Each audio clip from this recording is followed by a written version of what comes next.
Yeah. We got. That's how flight be. Comparison of the most painful ends, bro. All right, let's see what they talking about. Screams of his girlfriend, Amy. Shit, hold on.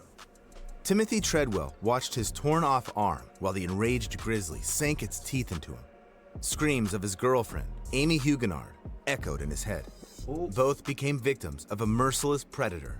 So how the devouring so their the lives. fucking bell Slow red death dive is the snatch both of their scariest ass thing up like imaginable. these. But on the pain scale, One of them coulda got crafted away. from scientific studies, being eaten alive only rates 100 points. Meanwhile, the most horrifying death is estimated at 140. Stick around until the end to find out what hits that maximum mark. But I warn you, viewer discretion is advised. On October 11th, 2012, workers at a seafood processing plant in Santa Fe Springs sounded the alarm. Their colleague, 62-year-old Jose Molina, had vanished suddenly. After nearly 90 minutes of searching, the boiler operator suggested opening the last loaded oven. Inside, they cooked and sterilized tuna at high temperatures. Workers had to wait half an hour for the oven to cool down. All this time, their only thought was, I hope Jose isn't in there. Unfortunately, he was indeed there. What the fuck? When the workers opened the door, they were horrified to find him inside. As it turned out, Molina was loading pallets of canned tuna into the oven when he noticed a malfunction. Without warning anyone, he stepped into the oven to adjust the chain inside. Meanwhile, another worker, not seeing Jose in place, assumed he had already left. So, he closed and turned on the oven. It was loaded with nearly 5,500 kilograms of canned tuna, which began to cook at a temperature of 132 degrees Celsius. Trapped, Jose likely suffered severe skin burns, and then the high temperature began to affect his muscles and organs. Eventually, the poor man was boiled alive. Ooh, Looking shit, at the pain bruh. scale, where, for example, 2 points are Imagine attributed being to a burned gunshot to the alive, head, bro. and 91 to a shark bite, while dying from being literally boiled alive hits a staggering 105 points. And unfortunately, such incidents in production happen quite often. In 2009, That's why I don't like Vincent working in Smith factories II and shit, worked bro. at an illegal chocolate factory, I can't. Cocoa Service in Camden, New Jersey. The 29-year-old worker was dumping giant chunks of chocolate over the edge of a vat, nearly 2.5 meters deep. There, chocolate was melted and mixed. Suddenly, Vincent was struck by a mixer paddle and fell right into the hot molten mass, reaching a temperature of 120 degrees Celsius. His colleagues immediately rushed to shut down the machine. However, Vincent stayed in the chocolate for a full 10 minutes before rescuers could pull him out. Even though his body was mangled by the giant mixer, Vincent died from burns. The tragedy occurred because the platform he fell from was slippery from splattered chocolate and was directly above the vat without any barriers to protect workers from falling into the boiling mixture. Nevertheless, you don't have to be at a dangerous facility to experience excruciating pain, which on the scale goes even beyond 105 points. On November 23rd, 2018, a 911 dispatcher heard the shaky voice of a 76-year-old woman. It was Loretta Picard from Polk County, Florida. I think my house is on fire, and I'm here alone, and I'm on a walker. Firefighters were immediately dispatched to her house. The dispatcher told the woman to leave the building and go outside, to which she replied, Couldn't, honey, yes, I wanted to. That nervous laugh at the end just breaks your heart. Loretta had recently undergone surgery and couldn't move quickly without assistance. Plus, she couldn't see anything through the smoke. Meanwhile, the fire... I don't mean to downplay anybody or nothing like that, but I don't give a fuck. I'm using what I have to get the fuck up out of there, bro. I don't give a fuck if I don't got no limbs, nigga. I ain't moving. I don't give a... Bro, I was dead ass. If I ain't had no arms and legs, nigga, you still got a fucking belly, bro. I'm plopping on my damn stomach, rolling the fuck wherever I need to go, bro. I will put my mouth around a doorknob and, you feel me, turn that bitch if I got it. Bro, I don't give a fuck. I'm not, no, bro. Man, look. Y'all don't try hard enough. Y'all don't got the mindset I got, bro. I'm not going, bro. The truck slowly made its way down the rough country road where the woman lived. At all, Loretta bro. was freaking out, worried that nobody would save her, constantly asking if help was really on the way and if they were sure they were coming for her. Then, on the recording, you could hear Loretta start coughing and wheezing, and the sound of the crackling fire in the background getting louder. But I can't show you what the recording captured next, because then the flames engulfed the woman, who never got the help she desperately needed. She screamed wildly as she burned alive. Please, God. The link to the full recording I'll leave in the description below. If I leave this earth, Loretta was dying while... Just let me pass slow, bro. I'm begging you. No, don't let me die slow. Make it easy for me, man. I don't want to die. I don't want to feel the death, bro. Let me go to sleep and, like, come on. I'm scared. Like, bro, I can't. I don't want to feel that, bro. Firefighters were just minutes away from the yard. I can't The phone call cut out after 20 minutes, and rescuers arrived at the scene 14 minutes later. Yet nobody ever went inside to save her. The fire chief claimed that several firefighters attempted to enter the house, but no evidence supports his words. And the dispatcher was blamed for giving ineffective instructions. Due to the negligence of rescuers, Loretta died in agony because the pain from burning alive hits a staggering 108 points. You wouldn't wish such a death on anyone. But you know what? I came across a story where a person knowingly subjected themselves to such suffering. On June 11, 1963, several American correspondents, including Malcolm Brown, gathered outside the Cambodian embassy in Saigon. The day before, journalists were informed that something important would happen there.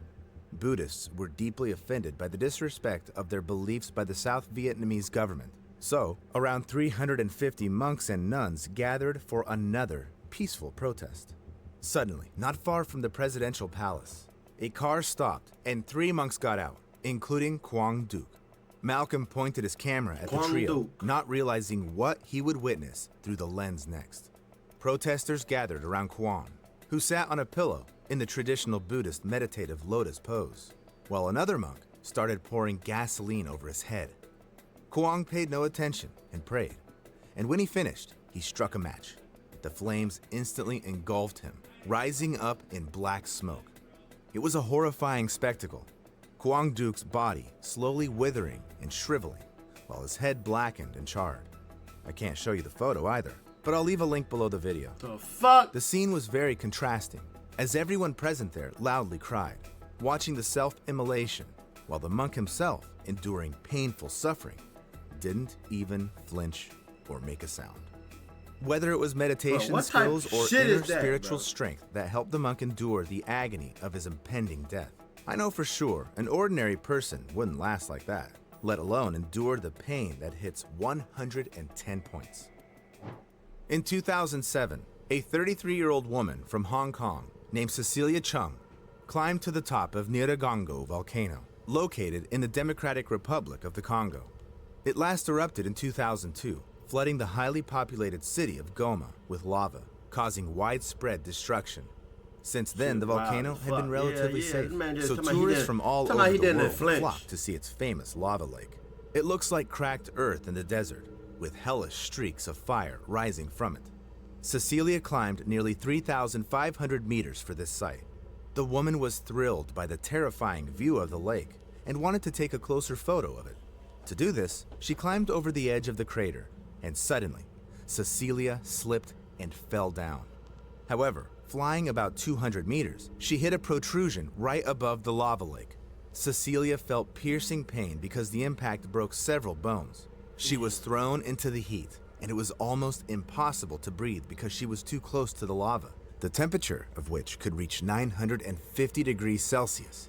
A helicopter, rescuers, and a volcanologist were sent to the scene. At first, Cecilia showed signs of life. However, the rescue operations were stopped due to poor visibility. As a result, without waiting for help, she fell into the volcanic lava lake. Eyewitnesses even hoped that the woman died instantly after the impact and fell into the lava without feeling any pain. The thing is that on the pain scale, it hits a whopping 110 points. Come on, death and lava, nigga. Death and lava, that should be higher than that. Painful, and lava, is instantaneous. She didn't even fall in the That's lava. why If she went many in the people lava, consciously chose it to end their lives. In 1933, a schoolgirl named Kyoko Matsumoto climbed Mount Mihara, located on the Japanese island of Ito Ushima. with a girl from her school. Kyoko was in love with her friend. However, in Japanese society at that time, same-sex relationships were condemned, and this oppressed Kyoko so much that she didn't want to live anymore. The schoolgirl threw herself into the volcano crater before her lover's eyes. The scariest thing in this story is that the girl became a role model for many Japanese people who wanted to end their lives. By 1935, almost 1,300 people had lost their lives by jumping into Mihara, until the Japanese government built barriers around the area. Still, as countless stories show, people often ignore such prohibitions. In 2016, Colin Scott and his sister... Bro, you gotta be going through it to want to throw yourself in damn near 1,000-degree lava, bro. Like, bro, that's not no regular fucking steaming hot shit. That's lava, bro. As soon as you touch that shit, you bones and you nothing. Sable went on a tour to Yellowstone National Park, known for its geothermal spots. They really look fascinating, but getting close to them is dangerous. The water here may not be as hot as lava in a volcano, but still, the 96 degrees reached by the local water bodies are enough to cause burns and even kill a person. But Colin and Sable ignored numerous warning signs and crossed the restricted area. Suddenly, the guy slipped and fell into the hot water near the Pork Chop Geyser. Such a death is more painful than death in a volcano because, in a hot spring, it doesn't happen instantly, but slowly. Moreover, in almost all the park's water bodies, acid sulfate liquids are present to a greater or lesser extent. So when Scott's sister returned with a few rangers, only parts of her brother's head, torso, and arms were visible in the hot spring. By the next morning, Colin's body had completely dissolved. It seems that there couldn't be worse pre-death suffering, but, in fact, there could be. Dissolving in a geyser is far from 140 points on the pain scale. On September 13, 1987, in Goiânia, Brazil, the owner of a local landfill, Devair Ferreira, invited neighbors, relatives, and friends over to show them his interesting find. Devair showed them a strange powder. It was sparkling so mesmerizingly that guests rubbed it on their skin like glitter and took it with them to give to someone else. Yet none of them had any idea what this powder really was. To the kids, bro. The thing is, the man brought scrap metal, and someone brought from a neglected hospital a metal capsule to his landfill. But those who did it didn't realize they had taken it from a radiotherapy machine. Devair Ferreira ordered the capsule to be cut open, where he found the powder, which was actually radionuclide cesium-137. It is used in treatment to create a source of gamma radiation capable of affecting human cells. It's specifically directed at that's damn near superpowers. Nigga, I'm taking that risk, if the radiation isn't controlled, it'll also affect healthy cells. Devair, not realizing it, set off a deadly domino effect. So about 250 people came into contact with the powder. Maria Gabriela Ferreira, the wife of the landfill owner, began to suffer from hair loss and internal bleeding. One of Devair's hired workers, Israel Bautista dos Santos, developed serious respiratory and lung complications. The other one, Admilson Alves de Souza, had his heart affected.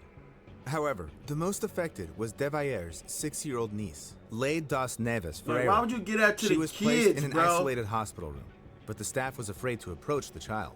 The girl gradually developed... He didn't give no fuck about that kid, bro. Why would you get out to the children, bro? Like, you got no reason to be sitting here letting a child touch some shit like that. Like, it makes no fucking sense, bro. You just wanted to... Swelling he in the had upper something part against of her that body, kid hair parents, loss, bro. kidney and lung damage, and, just like Gabriela, she suffered from internal bleeding. On the pain scale, these feelings hit a whopping 125 points. All the people who came into contact with the blue powder He got definitely various had something diseases, against their parents, and this bro. No quartet cap. later died. All the items touched by people who came into contact with the powder were buried in a repository on one of the city's mounds and marked for use only in 300 years. Such cases in ordinary life are pretty rare, but people who work directly with radioactive elements risk painfully dying literally every day.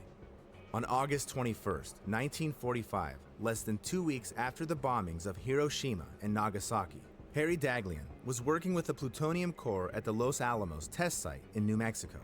He used tungsten carbide bricks to create a barrier around it because the bricks reflected neutrons coming out of the radioactive plutonium back. But when he started laying bricks around the core, he suddenly dropped one of them right on him. At that moment, the brick caused an uncontrolled nuclear fission chain reaction. It covered the scientist with a deadly dose of radiation of 5.1 sieverts. After receiving a radiation burn, a person experiences countless excruciating sensations at once. That's fucked up. The skin blisters and ulcers, after which the vessels in it burst, and the person dies. In addition, due to the high dose of radiation, you feel how each of your organs slowly fails until you die. And that's exactly what happened on the 25th day of Harry Daghlian's suffering. Bro, that's like having a fucking... Bro, imagine fucking dying inside and your shit just going off like a checklist, bro. Heart, motherfucking lungs, boom. Motherfucking abdomen, your fucking stomach, gone. Motherfucking lungs, gone. Motherfucking heart. Like, that shit, oh my God, bro. The slow death from radiation and all the previous slow steps deaths on the is pain not scale good, are united bro. by the fact that these pains weren't inflicted intentionally on the victims. However, fortunately, you cannot accidentally expose yourself to suffering that is at the maximum mark of 140 points. Even if you find yourself in the mouth of a volcano what the fuck is or that? in the heart of a What the fuck is that reactor. 140? So, the most painful sensation in the world is... The fuck is that off a perk, bruh? This refers to a specific torture. Skinning? Before it, the skin was softened using sunburns or hot water. Then, the torturer made incisions starting from the least sensitive parts of the body that shit and ending with the delicate skin of the who the face. fuck? The process was designed to keep the victims alive as long as possible, maximizing pain. Eventually, death could occur from blood loss, shock, or infections. But such a method of punishment has existed for quite some time, since the times of the ancient Assyrians, and up to medieval Europe. Nowadays, they don't do it anymore. At least, it's definitely prohibited by law. Write in the comments what caused you the most pain, and subscribe to my channel if you have nerves of steel and love scary stories from the lives of real people. I don't know, bro. There's some crazy ass shit, bro. Most of this shit was talking about getting burned alive and shit like that, bro. That shit hurt, bro. It's basically about slow deaths, bro. I can't deal with that type shit. But anyway, let me know if y'all like this, bro. Leave a like, comment, subscribe. You know what I'm saying? I'll catch y'all in the next one.